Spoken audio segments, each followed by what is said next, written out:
Today, we are visiting the ANNO online team in Dusseldorf. We will show you the new PvE mode with all its new features. Junior Project Manager Corinna will show you what else we included in the new update and what you want to know before diving in yourself. Ship combat has been a big part of the ANNO series for a long time, and as many players requested it, we also introduced it to ANNO Online. We approached combat in a way that is approachable for players of all kinds of different levels and also for new ones. The combat system of ANNO Online can be easily described as a rock, paper, scissors system. So you have the galley that is strong against the brig that is strong against the caravel, and the caravel that defeats the galley. We have different levels of difficulty in which resource management will become more and more important for the player. You can either be defensive, offensive, or use health kits in order to win the battle. For new players, in order to play the PvE feature, they will encounter it in the first half an hour of gameplay, so even new players will be able to play it rather fast. For existing players, also a tutorial will start which teaches you on how to maneuver your ships, how to build ships, how to attack your enemies, and how to use equipment like offensive or defensive items. After the tutorial, you'll also learn how to build your own ships and what to do to send them into battle. Strategy plays in combat a very important role when it comes to the most difficult maps that we have. We have different ways of approaching the final end boss. You can go the short route, which has a lot of encounters and you might take lots of damage, or you will take the long route, which has less fights, but will take longer, but you might be safer. So depending on which strategy you want to go, feel free to find the best way to defeat the pirate boss.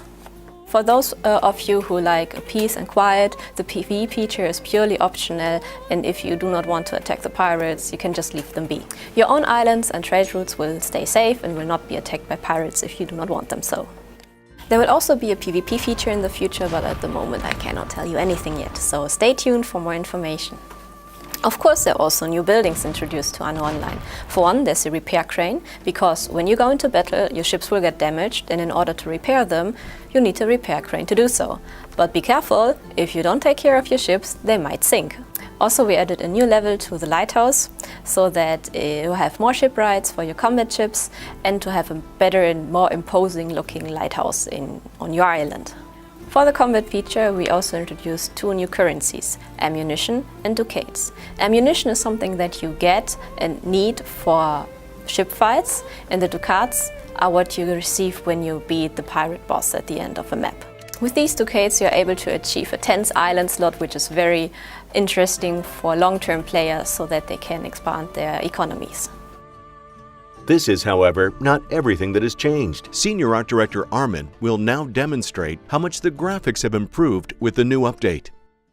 They changed a lot because we created all the ships that we had forward in 2D and now in 3D, with all the detail that is in with different building stages of the ships and like different versions of the ships, like the Nordberg ship and the different trade ships. All is in now in 3D, and yeah, user can see it pretty soon there in the game. We did as well a lot of changes in the water, like the 3D shader for the water texture and the underwater objects. A lot of nice stuff will be seen there. That's it for this episode of Blue Byte Backstage. Every single new feature is live now. Enjoy dominating the seas.